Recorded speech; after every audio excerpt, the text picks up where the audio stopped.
Bienvenue à la boutique Audio-Technica. Je vous présente aujourd'hui les nouveautés pour 2017, annoncées aujourd'hui même au CES de Las Vegas.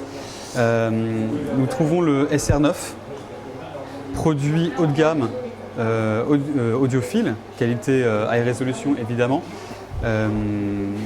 qui hérite de nouveaux transducteurs ainsi que d'une fabrication éprouvée du côté du MSR7, casque qui a beaucoup de succès chez nous. On retrouve les mousses à mémoire de forme ainsi qu'un arceau à mémoire de forme, une structure aluminium. On a deux câbles reliés chacun à une oreillette. Ça permet d'éviter la diaphonie et d'augmenter, en fait, d'améliorer, d'apporter une meilleure qualité de son que sur un seul câble. Nouveauté particulière sur ce modèle, ça va être, vous voyez, la connectique est quand même assez costaud. C'est cette connectique A2DC, qui est une connectique Audio-Technica. C'est un coaxial avec une grande surface de contact plaqué or.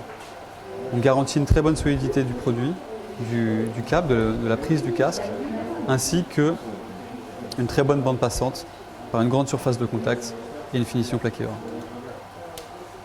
On a un câble de 3 mètres fourni avec. Ce câble va permettre de pouvoir faire une écoute de salon, assez classiquement. Ce casque a une qualité audio exceptionnelle, à mon sens, fait vraiment partie d'un des meilleurs casques que j'ai jamais testé. Audio-Technica l'a décliné en Bluetooth avec une version donc magnifique.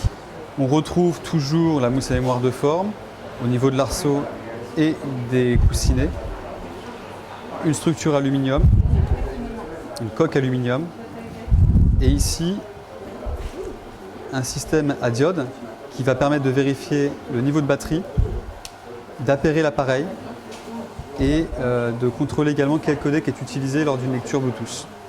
Et on a une grande nouveauté qui est notre système Pure Digital Drive, qui est en fait un transducteur directement numérique. C'est un transducteur qui, au lieu de ne compter qu'une seule bobine mobile reliée à la membrane, va en fait en contenir 4. Ces 4 bobines vont être alimentées directement en pulsion électrique par combinaison de 0 et de 1. Ceci permet de se passer donc d'un chipset, en fait, d'une puce, d'un décodeur numérique vers analogique, ainsi que d'un amplificateur. Par conséquent, c'est moins énergivore et c'est également une meilleure qualité audio que ce qu'on peut trouver en standard sur des casques Bluetooth. Donc on a une excellente qualité de son et une très bonne autonomie pour un casque 100% numérique. On peut également le connecter en USB.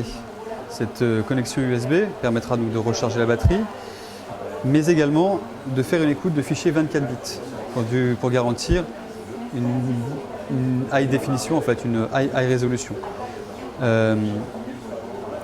Vous allez également trouver un bouton de contrôle pour une utilisation smartphone qui vous permet de décrocher, raccrocher, lancer une lecture ou mettre en pause. Également le contrôle du volume. Vous n'aurez donc pas de connexion jack dessus. On retrouve exactement le même système sur la déclinaison Bluetooth du MSR7 qui va être le DSR7 Bluetooth. Mémoire de forme, arceau, coussin, aluminium et surtout cette technologie Pure Digital Drive chez Audio-Technica qui est une technologie à transducteur entièrement numérique. Pas de chipset, pas d'amplificateur, une connexion USB pour une recharge et une très longue autonomie du casque, d'ailleurs, tout comme le DSR9.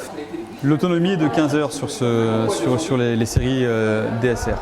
Et la possibilité du coup d'écouter des fichiers 24 bits directement en numérique. Alors, sur le SR9, on va être à 549 €. Sur le DSR9, on est à 580, DSR9 BT, on est à 599 €. Pour la version Bluetooth du MSR7, donc le DSR7 BT, on est à 349 €. Alors que le MSR7 est à 239 €. Les produits sont accessibles d'ores et déjà, sont disponibles maintenant? Non, la disponibilité c'est plutôt fin du premier trimestre 2017.